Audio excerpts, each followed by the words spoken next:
और अब बात करेंगे नेपाल में हो रहे विरोध प्रदर्शन की। नेपाल में हिंसा का दौर जारी है, प्रदर्शनकारी उग्र हो रहे हैं। शुक्रवार को काठमांडू में हिंसा के दौरान राजशाही समर्थकों ने न सिर्फ पत्थरबाजी की बल्कि आगजनी की घटना को अंजाम भी दिया, जिसके बाद वो लोग बस एक ही मांग कर रहे हैं कि राजशाही की बहाली हो, वापसी हो। राजा आओ देश बचाओ के आंदोलन के साथ ही नारेबाजी की जा रही है।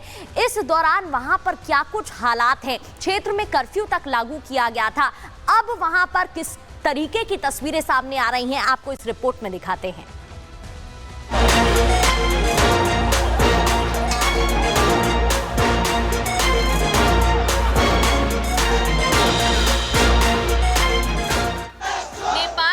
शाही समर्थकों की ललकार, भरी हिंदू राष्ट्र की हुक्का, भड़की विद्रोह की चिंगारी, अब फिर से हिंदू राष्ट्र की बारी। जल उठा नेपाल, काठमांडू में जमकर तोड़फोड़ और बवाल। नेपाल में हिंदू राष्ट्र के नाम पर जमकर संग्राम हो रहा है। राजशाही बहाली और हिंदू राष्ट्र को लेकर समर्थक सड़कों पर उतर चुके हैं। गणतंत्र मुर्दाबाद और राजशाही जिंदाबाद के नारे लग चुके हैं। राजा आओ देश बचाओ की आवाज तेज हो चुकी है। यही वजह है कि 28 मार्च से ही नेपाल बदलाव की आग में जल रहा है और ये मांग अब और भी उग्र हो चुकी है, जिसकी गवाह है काठमांडू की वो तस्वीरें जिसमें गाड़ी और बाइक में आग लगा दी गई थी, पुलिस पर पथराव हुआ था, बिल्डिंग में तोड़फोड़ की गई थी। हालांकि इन तस्वीरों को 2 दिन बीत चुके हैं, लेकिन अभी भी इस प्रदर्शन की गवाही देती ऐसी ही तस्वीरें काठमांडू में मौजूद हैं। तो नेपाल में हिंसा के दौरान देखिए किस तरह से यहाँ पर प्रदर्शन काफी उग्र हो गया और ये जो है कंपनी में देखिए कई सारी गाड़ियां यहाँ पर खड़ी थी, देखिए किस तरह से वो आग के गोले में तब्दील हो गई। यहाँ पर कुर्सियां, मेज, सब कुछ यहाँ पर किस तरह से देखिए यहाँ पर जल उठे हैं। अंदर देखिए कुछ सामान है, यहाँ पर जूते रखे हैं, यहाँ पर लोग यहाँ पर इस केबिन में बैठते थे, यहाँ से इस कंपनी को चलाया जाता था, लेकिन आप देखिए पंखा वो भी देखिए किस तरह से यहाँ पर जल चुका है। ये आप दोपहिया वाहनों को आप देखिए किस तरह से आग के गोले में तब्दील हो गई। यहाँ पर देखिए बड़ी बड़ी यहाँ पर लकड़ियां रखी थी, उसमें भी यहाँ पर आग लगा दिया गया। यही लगभग देखिए जहां तक आपकी नजर जाएगी, आपने पहली गाड़ी देखी, ये दूसरी गाड़ी आप देखिए, ये तीसरी गाड़ी आप देखिए, ऐसे ही लगभग कम से कम ये संख्या 15 से 20 के आसपास ये होकर जाती है। वैसे तो हिंदू राष्ट्र और राजशाही बहाली की मशाल नेपाल में काफी समय से जल रही है, लेकिन अब इसी मशाल से पूरे देश में आग लग चुकी है। मामला राजशाही और लोकतंत्र से जुड़ा हुआ है, इसलिए सरकार भी एक्शन में है। लगातार पूर्व राजा के समर्थक और प्रदर्शनकारियों की गिरफ्तारी हो रही है। राजा के समर्थक माने जाने वाली पार्टियों के बड़े नेताओं को हिरासत में लिया जा रहा है। खुद नेपाल के पूर्व राजा ज्ञानेंद्र शाह पर गिरफ्तारी की तलवार लटक रही है। यही वजह है कि 28 मार्च को हुए प्रदर्शन के लिए जिम्मेदार ठहराते हुए ज्ञानेंद्र शाह को नजरबंद कर दिया गया। राजा के महल की तरफ जाने वाले रास्तों पर आर्मी की तैनाती कर दी गई। आने जाने वाले लोगों की जांच हो रही है। जगह जगह बनकर बनाकर चप्पे चप्पे पर नजर रखी जा रही है। ये नागार्जुन गेट की ये तस्वीर है, ये रास्ता ऊपर जाता है, महज केवल 100 कदम की दूरी पर यहाँ पर जो राजा है उन्हें नजरबंद किया गया है। यही नहीं, यहाँ पर देखिए सिक्योरिटी पूरी तरह से टाइट अप कर दी गई है। फोर्स आप देख पा रहे हो जो कि नेपाल आर्मी के जवान इस समय चप्पे चप्पे पर तैनात हैं, क्योंकि लोगों को भी उम्मीद है कि राजशाही जो शासन रहा है नेपाल में वो अब वापस आ सकता है। देखिए तस्वीर अगर मैं आपको दिखाऊं, इस पूरी सड़क पर, इस ऊंची पहाड़ी पर काठमांडू के जगह जगह देखिए बंकर बनाए गए हैं। इन बंकरों में लगातार आर्मी के जवान मुस्तैद हैं। अभी फिलहाल देखिए इन लोग का डिप्लॉयमेंट कहीं किया गया है। जगह जगह देखिए लोगों को रोका जा रहा है, उन्हें चेक किया जा रहा है। और यही नहीं, सिक्योरिटी के लिहाज से भी ये जो क्षेत्र है काफी देखिए तनावपूर्ण माना जाता है। यहाँ पर लगातार सेना की तैनाती इसी तरह से की गई है।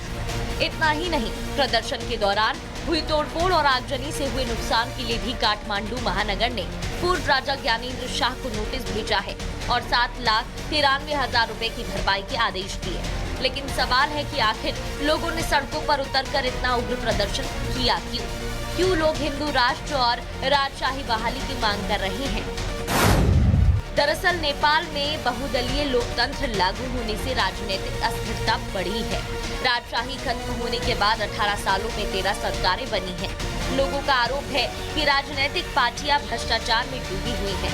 प्रमुख पार्टियों के नेताओं पर भ्रष्टाचार और खराब शासन के आरोप है। इतना ही नहीं, गणतांत्रिक नेपाल में अर्थव्यवस्था को भी भारी नुकसान पहुंचा है। हालांकि हिंदू राष्ट्र की मांग नेपाल के लिए कोई नई बात नहीं है, क्योंकि इससे पहले करीब 240 साल तक नेपाल हिंदू राष्ट्र ही था और यहाँ राजशाही ही चलती थी। लेकिन इसी बीच आई वो काली तारीख जिसने नेपाल की धारा को बदल कर रख दिया। तारीख थी 21 जून 2001। दरअसल इसी दिन नेपाल के शाही महल नारायण हिटी पैलेस में हर शुक्रवार को होने वाली शाही पार्टी चल रही थी। ये एक ऐसी निजी पार्टी होती थी जिसमें शाही परिवार के सब लोग एक साथ डिनर करते थे। लेकिन उस शाम शाही भोज के आयोजन का जिम्मा राजकुमार दीपेंद्र शाह के कंधों पर था। लेकिन इस पार्टी के बाद ही ऐसी खबर आई जिसने नेपाल की तकदीर बदल दी। पता चला कि इसी पार्टी में नेपाल के क्राउन प्रिंस दीपेंद्र शाह ने अपने पिता राजा वीरेंद्र वीर विक्रम शाह, मां रानी ऐश्वर्या के साथ ही राज परिवार के 9 लोगों की हत्या कर दी थी। इसके बाद खुद को भी गोली मार ली थी। इन्हीं हालात में दीपेंद्र को राजा बनाया गया, पर 3 दिन बाद उनकी भी मौत हो गई थी। यानी एक ही हफ्ते में नेपाल ने 2 राजा खो दिए थे और फिर नेपाल नरेश के छोटे भाई ज्ञानेंद्र शाह को नया नरेश बनाया गया। हालांकि 28 मई 2008 को नेपाल ने खुद को गणतंत्र घोषित किया और 240 सालों से चली आ रही राजशाही का अंत हुआ। लेकिन अब एक बार फिर ज्ञानेंद्र शाह की वापसी के लिए मांग तेज हो गई है। इस समय सबसे अहम तस्वीर जो हम आपको दिखाने जा रहे हैं, जहां पर ज्ञानेंद्र शाह एक बार फिर देखिए कुर्सी पाना चाहते हैं। नेपाल में लोग एक बार फिर चाहते हैं कि राजतंत्र यहां पर लौट कर आए, राजशाही यहां पर एक बार फिर हो, क्योंकि जो यहां पर हुआ था सन 2008 के बाद लोग चाहते हैं वैसी तस्वीरें एक बार फिर हो। सन 2001 की बात करें तो यहाँ पर देखिए विक्रम शाह, देखिए जिनकी परिवार समेत इसी देखिए कोठी में यहाँ पर इनकी हत्या कर दी गई थी, जहाँ पर वो यहाँ पर पूरा राजपाट संभालते थे। उसके बाद ज्ञानेंद्र शाह जो उनके भाई हैं, उनको देखिए यहाँ पर जिम्मेदारी दी गई। लेकिन वक्त बदलता गया, लोगों ने प्रदर्शन किया और नेपाल जो है लोकतांत्रिक गणराज्य बना। लेकिन अब लोगों के सामने ये चुनौती है कि कैसे एक बार फिर राजशाही यहाँ पर वापस लाई जाए। ज्ञानेंद्र शाह चाहते हैं कि एक बार फिर यहाँ पर सत्ता में काबिज हो, नेपाल में राजशाही चले। हालांकि अब देखना होगा कि क्या वाकई में एक बार फिर नेपाल में राजशाही बहाली होगी। क्या नेपाल फिर से हिंदू राष्ट्र बनेगा? क्योंकि हिंदू संगठन पहले ही सरकार को 1 हफ्ते का अल्टीमेटम दे चुके हैं, चेतावनी दे चुके हैं कि अगर उनकी मांगों पर एक्शन नहीं लिया गया तो और ज्यादा उग्र विरोध प्रदर्शन होगा, जिसके बाद अब आने वाले 5 दिन नेपाल के लिए निर्णायक साबित हो सकते हैं। Bureau report, Republic Bharat. और अब आपको ये तस्वीरें दिखाते हैं। नेपाल में भ्रष्टाचार को लेकर लगातार प्रदर्शन हो रहा है। ये आज की तस्वीरें हैं। ये तस्वीरों में देखिए कैसे लोग बैठे हुए हैं, हाथों में पोस्टर्स लिए, तख्तियां लिए, और इन पर साफ तौर पर लिखा हुआ है कि जिस तरीके से भ्रष्टाचार हुआ है उसे रोका जाए, बंद किया जाए। राजशाही वापसी की मांग लगातार राजशाही समर्थक कर रहे हैं। यहाँ पर तनावपूर्ण बने हुए भ्रष्टाचार को लेकर लगभग हजारों से देखिए ऊपर लोग यहाँ पर सड़कों पर उतर गए हैं और इस समय सरकार के खिलाफ लोगों की नाराजगी यहाँ पर हर जगह दिखाई दे रही है। यही नहीं, इस देखिए हालात को तनावपूर्ण देखते हुए इस समय हर तरफ देखिए आर्मी के जवानों की तैनाती कर दी गई है, पुलिस फोर्स यहाँ पर ला दी गई है, लगभग 8 से 10 गाड़ियां। क्योंकि हमने 2 दिन पहले जो यहाँ पर हिंसा देखी, जो कल हमने तस्वीर देखी, जो आज हमने देखी, वैसे हालात एक बार फिर अब पैदा ना हो। सरकार के खिलाफ लोगों की नाराजगी, भ्रष्टाचार को लेकर आवाज बुलंद, क्या कुछ हो रहा है यहाँ पे? हम यहाँ सरकार को लेकर ही विरोध प्रदर्शन हो रहे हैं। मुख्यतया वित्तीय शोषण। अब नेपाल के अर्थनीति जो है वो गलत है। अर्थनीति गलत होने के, अराजक होने के कारण से नेपाल में बैंक से भी उद्योगपति लूट रहे हैं, सहकारी उसी मध्यम वर्गीय तबका को बचतकर्ता के नाम में लूट रहे हैं। हमारे देश में ये लघु वित्त संस्था जो नेपाल में आया है, इससे सब हमारा ये नेपाल के जनता लोग बहुत दुखी पीड़ित है और इससे ये चाहते हैं कि जनता लोग की सरकार सुने और ये लघु वित्त संस्था को खारिज करे। इतना समस्या हो रहा है।